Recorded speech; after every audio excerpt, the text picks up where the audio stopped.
इस कार्यक्रम के पुण्यार्जक हैं श्रीमती अनीता नवीन प्रकाश वोरा, हार्दिका नितिन वोरा, नव्या आर्जव, आर्यन श्रीजी फाइनेंस, श्रीजी फिनकॉप, डूंगरपुर, राजस्थान। मेरे भाई, अपनी इच्छाओं पर विराम लगाना सीखो।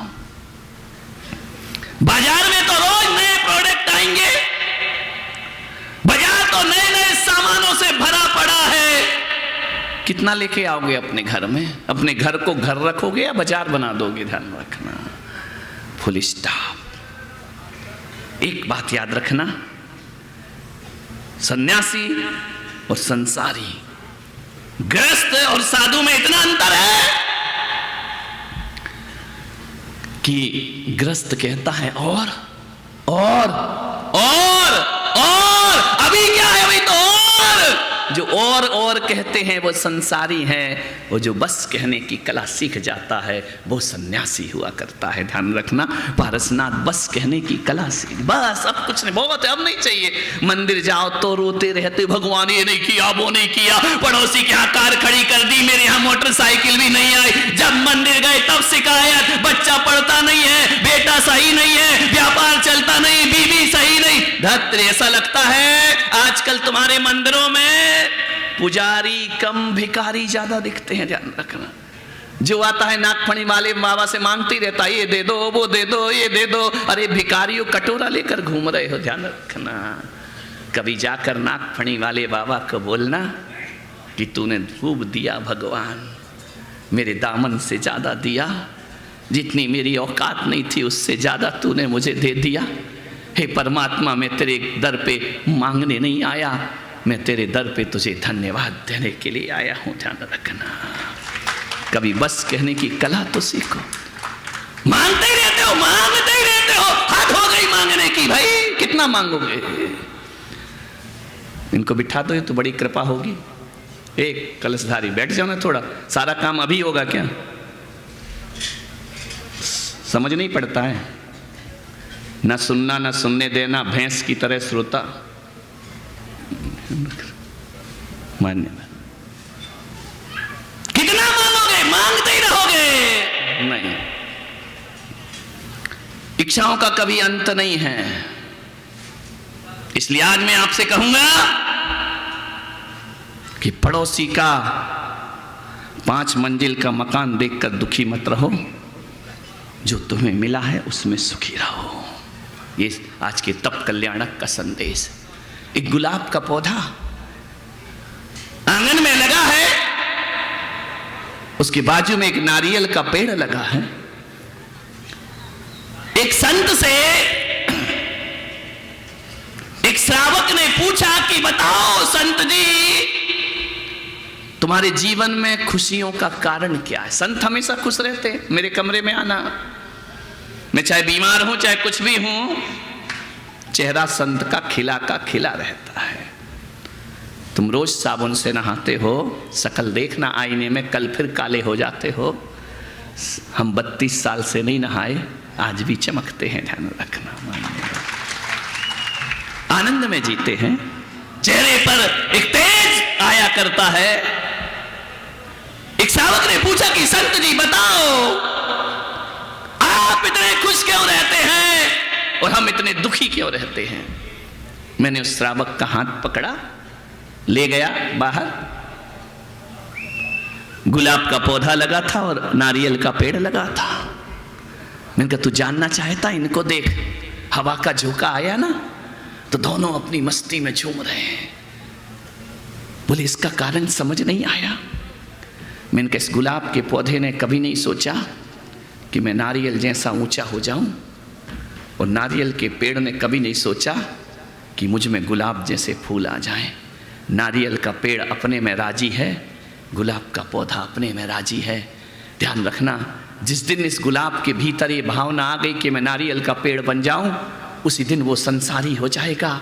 और जिस दिन गुलाब ये सोचता है कि नहीं मैं अपने में खुश हूँ और नारियल अपने में खुश है, अरे जो अपने अपने में खुश होते हैं वो संत हो जाया करते हैं। ध्यान रखिए, वो सन्यासी हो जाया करते हैं। राजी हैं हम उसी में जिसमें तेरी रजा है, यहाँ यूं भी वाह वाह है और यहाँ त्यों भी वाह वाह है। ध्यान रखना, घबराओ नहीं जिंदगी।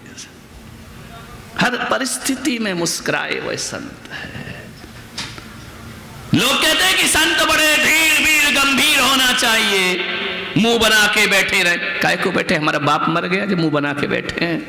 मुंह बना के तुम बैठो, हम तो हंसते खिलखिलाते मुस्कुराते रहा करते हैं।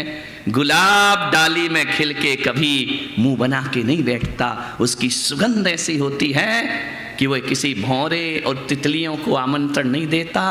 उसकी सुगंध अपने आप भौरे तितलियों को अपने आप खींच करके ले आया करती है। संत वही है, ध्यान रखना, बुलाना नहीं पड़ता है, अपने आप लोग आएंगे। जब मैं यहां पर आता हूं ना तो भोजनशाला के नज़ारे बड़े अलग होते हैं। किसी का खाने का मुंह का मुंह में रह जाता है, चलो महाराज चले प्रवचन में। कोई नाश्ते की प्लेट छोड़ के भाग आता है, कोई भोजन की प्लेट छोड़ के भाग आता है। बोले क्यों? बोले प्रवचन सुनना है। ध्यान रखिए, अपने आप आएंगे। हर परिस्थिति में जो ढल जाता है वो संत हुआ करता है। कपड़े उतारने को संत नहीं कहते हैं, मन की वासनाएं उतारने को संत कहा जाता है। ध्यान रखिए, मन की कामनाएं उतार दो, संतत्व प्रकट हो जाएगा भीतर।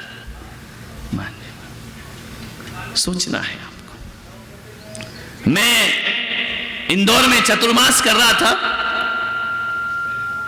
उस समय वहां के तत्कालीन राज्यपाल बलराम जाखड़ वो मेरी सभा में आए। संचालक ने कहा कि आप 2 शब्द बोलिए। उसने कहा मैं क्या बोलूं,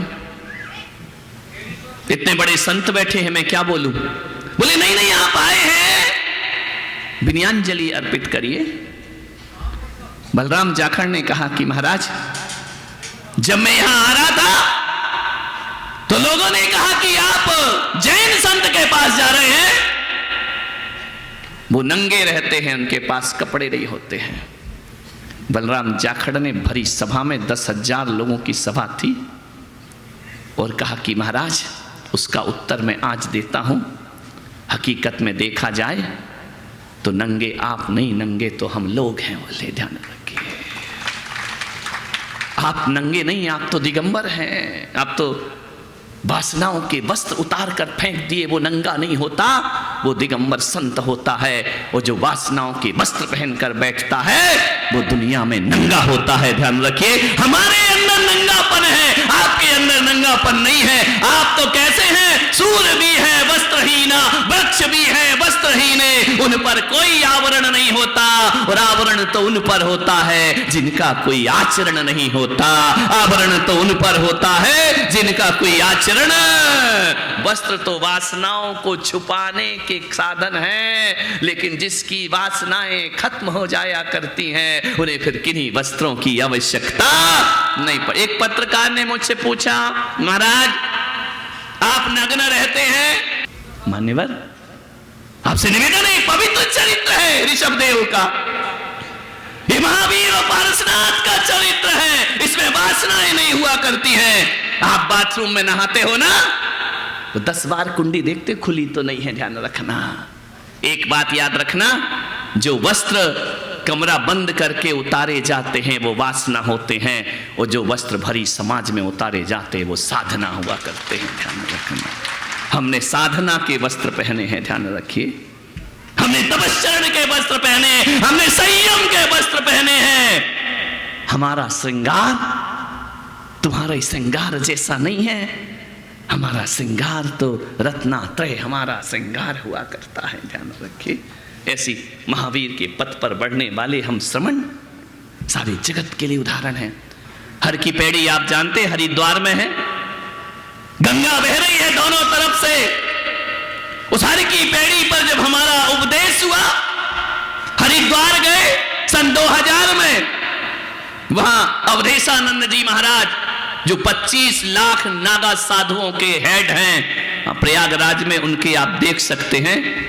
हिंदू साधुओं में यदि कोई हमेशा बहुत अच्छा व्यक्तित्व कोई है तो अवधेशानंद गिरि जी महाराज का व्यक्तित्व है। उनके गुरु सतमित्यानंद जी महाराज, जिन्होंने भारत माता मंदिर बनाया। जब हम लोग हरिद्वार गए, हमारी सभा में उन्हें आमंत्रित किया गया, और जब उनसे बोला, ठंडी के दिन थे, जनवरी का महीना, और हर की पैड़ी, इधर भी गंगा और इधर भी गंगा, बीच में प्रवचन चल रहा है। पहला इतिहास था जब सतमित्रानंद जी महाराज से बोला गया कि आप जैन संतों पर कुछ बोलें, तो जानते उन्होंने क्या बोला? उन्होंने कहा, महाराज हम क्या बोल सकते हैं अहिंसा पर? आप पैदल आए हैं, हम गाड़ी में आए हैं। अहिंसा हमें नहीं, आपको शोभा देती है, ध्यान रखना। आप अहिंसा पर व्याख्यान दें, हम तो वाहन में बैठने वाले लोग हैं। आप पद विहार करके इस कड़कड़ाती ठंड में गंगा की लहरों के बीच कोई संत अकंप बैठा है। अहिंसा उसका अधिकार होता है, अहिंसा हमारा अधिकार नहीं हुआ करता। हमने वो पहचान समाज में बनाई है, ध्यान रखिए मान्यवर। बड़ी बड़ी गाथाएं पढ़ने से कोई सन्यास नहीं हुआ करता है। बड़ी बड़ी समय सार पढ़ने से जिंदगी भर वासना में जीने वाला आदमी क्या समय सार का अनुभव करेगा? ध्यान रखना, समय सार कागजों में नहीं, समय सार जीवन में लिखा होता है, ध्यान रखिए। कौन है हम लोग? किस परंपरा में पैदा हुए हैं? त्याग, तपस्या और संयम की परंपरा में हमारा जन्म हुआ है। ये जैन धर्म जिंदा है, और मैं दावे के साथ कह सकता हूं कि जब तक दिगंबर संत जिंदा है तब तक जैन धर्म जिंदा है। जिस दिन संत नहीं रहेंगे उस दिन जैन धर्म भी रहने वाला किसे बताओगे आप? मान्यवर पत्रकार ने कहा, महाराज फिर भी थोड़ा सा लंगोटी तो लगा लो, समाज के बीच रहते हो। मैंने कहा, तुझे बड़ी चिंता है भाई? बोली, नहीं नहीं, आप नग्न रहते हैं, थोड़ा सा ये अच्छा नहीं लगता है। मैंने कहा, लंगोटी में मुझे 2 मीटर का कपड़ा लेना पड़ेगा। मैंने कहा, पागल, 2 मीटर का कपड़ा मुझे पहनाने से अच्छा 2 अंगुल की पट्टी अपनी आंख में लगा ले। मुझे इतना बड़ा कपड़ा काहे को पकड़ा रहा? ध्यान रखना, यदि तेरी आंखें बस में नहीं है, अरे पर्दा, मैंने कहा तन पे नहीं, पर्दा आंखों पे होना चाहिए। ध्यान रखिए, आंखों का पर्दा हो तो जिंदगी सार्थक होती है। मान्यवर दिगंबर संत हैं हम। हमारा धर्म कोई बाहर से नहीं आया है, हमारा बाहर का धर्म नहीं, ये भारत का धर्म है, हिंदुस्तान का धर्म है। लोगों ने कहा कि मुसलमानों से झगड़ा हो तो पाकिस्तान मांग लेते हैं, बांग्लादेश मांग लेते हैं, ईसाई अमेरिका की बातें करते हैं। जैन से झगड़ा हुआ तो जैन कहां जाएगा? मैंने कहा, काय को जाएगा? जैन कोई बाहर से थोड़ी आया जो जाएगा। जैन तो भारत का है, हिंदुस्तान का है, और इस भारत को भारत नाम किसी ने दिया है तो जैन समाज ने इस भारत को भारत नाम प्रदान किया है। ध्यान रखना, हम बाहर के लोग थोड़ी, हम तो यहीं के हैं। हम कोई प्रवासी नहीं है, हम मूल निवासी हैं। भारत छोड़कर कभी नहीं जाएगा जैन दर्शन। मन हमने तो अपना धर्म भी विदेश में नहीं भेजा, तो हम विदेश में कैसे जाएंगे? ध्यान रखिए मान्यवर। ऐसा सन्यास तीर्थंकर पारसनाथ चल पड़े उस राह पर जहां कर्म की रतियां सहम जाया करती हैं। जाति स्मरण हो गया भगवान को, कल वैराग्य हो गया, आज तपस्रण कर रहे, उपवास धारण किए हुए हैं, अन्न जल का त्याग करके बैठे हैं। आपसे आग्रह है बड़ी विनम्रता से, तुम संत नहीं बन सकते कोई बात नहीं, लेकिन एक निवेदन ये पुलक सागर आज कर रहा है भगवान महापारसनाथ के तप कल्याणक ज्ञान कल्याणक में कि संत नहीं बन सको कोई बात नहीं, मगर अपने संत पे गर्व करना सीखो। ये भी संतत्व से बड़ी साधना हुआ करती है। अपने संतों पे गर्व करो, अपने संतों पे गौरव करो, वो दिखाओ दुनिया को। आज भी लोग कहते हैं, हाँ जैन समाज तो छोड़ो, हिंदू समाज, मुसलमान समाज आज भी कहती है कि सच्चा सन्यास देखना है तो दिगंबर संतों के पास सच्चा सन्यास हुआ करता है। क्या लेते हैं हम समाज से? बोलो क्या लेकर जाएंगे? राजेंद्र जी, हमारा तुम्हारा कोई एग्रीमेंट हुआ है क्या? लोगों ने बना ली कि पुलक सागर आएंगे तो जिन शरणम के लिए मांग कर ले जाएंगे। मांगना मेरे खानदान ने नहीं सिखाया, हमने दोनों हाथ से लुटाना सिखाया। ध्यान रखना, उतना बड़ा तीर्थ बना है, हमने किसी समाज से कभी भीख नहीं मांगी। ऋषभदेव के लोग भी यहां बैठे हैं, पंच चौमासा हुआ है, एक भी रुपया मैंने इनसे कहा हो कि मेरे चौमासे का परसेंटेज वहाँ भेजो। पुलक सागर इतनी गिरी हुई हरकत नहीं करता है, ध्यान रखना। मेरे पारसनाथ के भरोसे मैं जीता हूँ।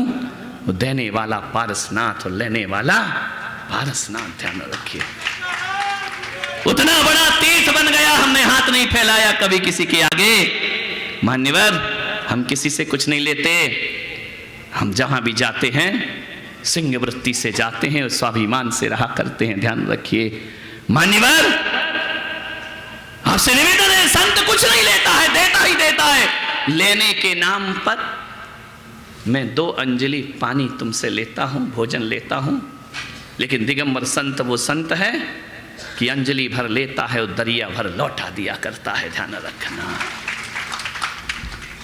दुनिया में और भी हैं प्रवचनकार और संत, वो पहले नाश्ता करते हैं, भोजन करते हैं, फिर कथा सुनाते हैं। एक दिगंबर संत ऐसा है, पहले समाज का पेट भरता है, फिर अपने पेट की चिंता करता है, ध्यान रखना। पहले समाज को भोजन कराए, पहले समाज को ज्ञानामृत का भोजन दिया करता है। अंजलि भर लेना और दरिया भर लौटा देना दिगंबर संत की चर्या होती है। और धरती बिछाना और आकाश ओढ़ना दिगंबर संत की चर्या होती है। और नंगे बदन और नंगे पैर पूरे हिंदुस्तान की यात्रा करना, ये दिगंबर संत की चर्या हुआ करती है। गौरव करो, गर्व करो अपने संतों पर, संस्कृति पर। कुछ तथाकथित लोग, कुछ जैन समाज के लोग संतों पर छींटाकशी करते हैं। वो लोग करते हैं जिन्हें संत की परिभाषा भी नहीं मालूम होती है, ध्यान रखना। नहीं मेरे भाई, हाँ कुछ गड़बड़ हैं, ब्लैक लिस्टर हैं, उनको सजा भगवान दिया करता है, आपको और हमको देने की कोई जरूरत नहीं हुआ कर। कुछ गड़बड़, अब भाई 100 नारियल का बोरा लाओ तो एक आध तो सड़ा निकल ही जाता है। अब निकल गया तो क्या करें। अब सड़े नारियल की क्या दशा होती है, वैसे ही जो संतत को बदनाम करते हैं उनकी दशा होती है, ध्यान रखना। वो ना यहाँ के रहते हैं ना वहां के रहते हैं, ध्यान रखना। निर्मल चरित्र रखो। लोग कहते हैं कि संतों को समाज पूजती नहीं है, पूछती नहीं है, ऐसा वातावरण हो गया। मैं कहता हूं नहीं, संत सच्चा होगा, लाखों दीवाने होंगे उसके, ध्यान रखना। इस कार्यक्रम के पुण्यार्चक थे श्रीमती अनीता नवीन प्रकाश वोरा, हार्दिका नितिन वोरा, नव्या आर्जव, आर्यन श्रीजी फाइनेंस श्रीजी फिनकॉप डूंगरपुर राजस्थान।